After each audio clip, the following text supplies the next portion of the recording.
شیر شاہ صاحب کراچی سے پوچھتے ہیں، مفتی صاحب بڑے درد دل سے پوچھ رہا ہوں، ناراض نہ ہوئیے گا، آپ مولانا فضل الرحمان سے اپنے تعلق کو جوڑتے ہیں اور ہمیں بتاتے ہیں کہ وہ ایک اچھے عالم دین ہیں، میری نظر میں تو وہ دین فروش اور اس نے مذہب کا لبادہ اوڑھ رکھا ہے۔ شیر شاہ صاحب اللہ پاک آپ کو خوش رکھے، آپ نے اپنے دل کی بات کو سامنے لایا، اس لیے میں نے موبائل نیچے رکھ دیا ہے، میں بھی آپ کو ذرا کھلے طور پہ جواب بات عرض کیے دیتا ہوں۔ سب سے پہلی بات، ڈاکٹر ہے یا نہیں ہے یہ بندہ، ڈاکٹروں کی ٹیم طے، انجینئر ہے یا نہیں ہے یہ بندہ، انجینئرز کی پوری ٹیم طے کرے، یہ بندہ پروفیسر ہے یا نہیں ہے، اس کی طے کرنے کے لیے اصول موجود۔ مولانا فضل الرحمان دامت برکاتہم عالم دین ہے یا نہیں ہے، اس کا فیصلہ علماء نے کرنا ہے، شاہ صاحب آپ نے تو نہیں کرنا۔ آپ کو کس نے کہا آپ جج بازی اس معاملے میں بن جائیں؟ اس وقت ملک پاکستان 25,000 سے زائد مدارس وفاق المدارس العربیہ پاکستان کے تحت چل رہے ہیں، جو صرف ایک سال میں 1 لاکھ خوش قسمت بچوں کو قرآن کریم کا حافظ بنا دے۔ علماء کی تعداد، عالمات کی تعداد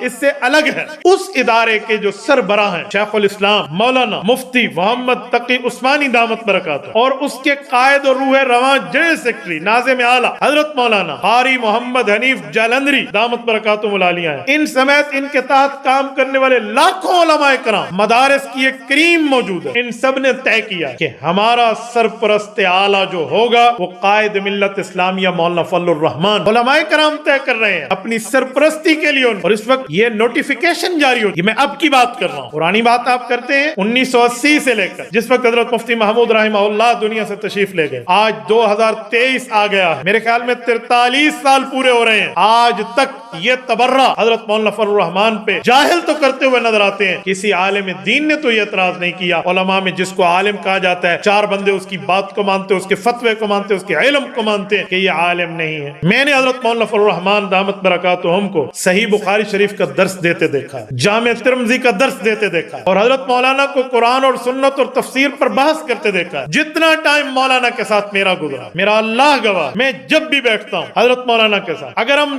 1.5 گھنٹہ کی محفل بیٹھ جاتے ہیں مثال ہے، تو اس میں 1.25 گھنٹہ یا 1 گھنٹہ 20 منٹ یا 1 گھنٹے سے زائد کا ٹائم قرآن، سنت، اجماع صحابہ، قیاس مجتہد، فقہاء، اولیاء، اتقیاء، اصفیاء، محدثین، مفسرین، کتاب، تفسیر، فقہ، مسئلہ، مسائل، عقیدہ، نظریہ، اس پر بات ہوتی ہے۔ اس کتاب میں یہ، اس میں یہ، کبھی مولانا کچھ پوچھ لیتے ہیں، کبھی ہم کچھ بات کر لیتے ہیں۔ میں نے تو اس شخص کو صرف یہاں نہیں، میں حرمین میں دیکھ، میں نے وہاں بھی مسائل پہ گفتگو کرتے تھے، ہم مدینہ طیبہ میں، ایک شخص نے مولانا کے ایک مخالف کا نام لیا، اب میں اس کا کیا نام یہاں لیتا پھروں، اس کا نام لیا جس کے اوپر مولانا غیر کے ایجنٹ ہونے کا الزام لگا۔ مولانا نے کہا روک یار، میں مدینہ طیبہ میں عبادت کے لیے آیا ہوں، یہاں بڑے سے بڑے مخالفین پہ تبصرہ کر کے اپنے وقت کو یوں نہیں کرتا کہ مدینہ کے اپنے وقت کو بھی نہیں پر لگاتا۔ تو ایسا یقین مانیے میں نے تو ہر جگہ ان کو دیکھا ہے، ملک غیر ملک میں دیکھ، یقین میں آپ کو ایک مزے کی بات، مسجد نبوی شریف ہم داخل ہونے لگے، ساری مسجد نبوی کی بات نہیں ہے، بیت اللہ شریف، حضرت مولانا مجھے کہنے لگے عبدالواحد ایک بات بتاؤ، یہاں تو صفوں کے درمیان اتصال نہیں ہے، یہاں صفیں بعض اوقات رش ہے، ازدحام ہے، زحمہ کثیر ہے، بڑی مجبوری ہے وہاں پر، تو صف کچھ آگے ہے، یہ صف پیچھے ہے، تو اتنا فرق نہیں رہتا، سکوٹی لیول بھی ہوتے ہیں، تو کیا ان کی نماز اتصال صفوف کے نہ ہونے پہ ہو جاتی ہوگی؟ دیکھ لینا یہ کعبۃ اللہ شریف کی نماز ہے اور 1 لاکھ نماز کا یہاں ثواب ہے، فتویٰ دیتے وقت ان سب پہلوؤں کو مد نظر رکھنا۔ میں نے کہا حضرت شیخ ہو جاتی ہوگی، کہا احناف کے ہاں تو اتصال صفوف کا کیا مطلب، اس طرح پھر بات ایک لمبی تفصیل ہے۔ حضرت مولانا نے وہاں پر ایک بڑی پیاری بات مولانا مفتی ضرب علی خان رحمہ اللہ کے حوالے سے بات کی کہ اسی جگہ ہماری بات ہوئی، اور مفتی صاحب نے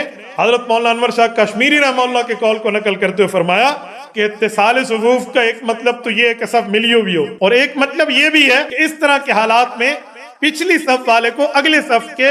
انتقالات نظر آ رہے ہوں کہ یہ رکوع میں ہے، یہ سجدے میں ہے، یہ اب اس طرح، یہ بھی اتصال کا معنی ہے۔ کتنا علمی پوائنٹ ہے، کتنا علمی جزیہ ہے یہ حضرت مولانا نے وہاں ذکر کیا۔ آپ سمجھتے ہیں نہیں نہیں فلاں ہے فلاں ہے، وہ عالم نہیں ہے، نعوذ باللہ دین فروغ، یہ کیا کہہ دیا آپ؟ خدا کے بندے،